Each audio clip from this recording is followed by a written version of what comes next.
நம்மள்ல நெறைய பேர் பஞ்சி jumping try பண்ணியிருப்போம். அப்படி ட்ரை பண்ணும்போது அந்த கயிறு கொஞ்சம் நீளமாவோ, கொஞ்சம் கம்மியாவோ இருந்தா எப்படி இருக்கும் நம்மளோட எக்ஸ்பீரியன்ஸ்?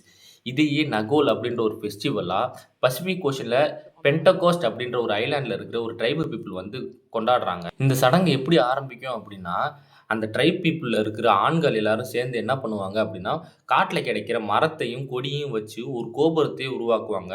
கிட்டத்தட்ட அந்த கோபுரம் 65 டூ 100 அடி வரை இருக்கும் அப்படின்ற மாரி சொல்றாங்க. இதுல எந்தவித ஆணியோ, இப்ப ரீசென்ட்டா இருக்கிற டூல்ஸ் எதுவுமே யூஸ் பண்ண மாட்டாங்க. வெறும் கொடிகளால மட்டுமே அந்த டவர 65லருந்து 100 அடி வரைக்கும் கட்டுவாங்களாம்.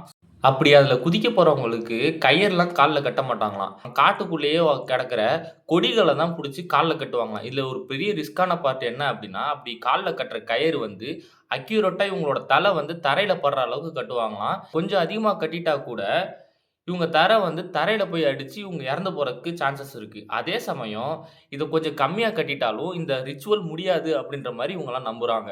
இந்த பண்டிகை எதுக்காக கொண்டாடுறாங்க அப்படின்னா, இப்படி குதிக்கிறவங்களோட தைரியத்த பொறுத்து தான் அந்த காலத்துல விவசாயத்தோட அளவும் அதிகமாகும் அப்படின்ற மாரி நம்புறாங்க. இது மட்டும் இல்லாம சின்ன பசங்களும் இத வந்து எதுக்காக பண்ணுவாங்க அப்படின்னா, அப்பதான் அவங்க வந்து மேன்ஹுட்ட ரீச் பண்ணுவாங்க அப்படின்ற மாரி அவங்க உள்ள ட்ரைப்லாம் நம்புறாங்க. இந்த மாரி இன்ஃபர்மேட்டிவான விஷயத்துக்கு என்ன சப்ஸ்கிரைப் பண்ணிக்கோங்க. Thank you.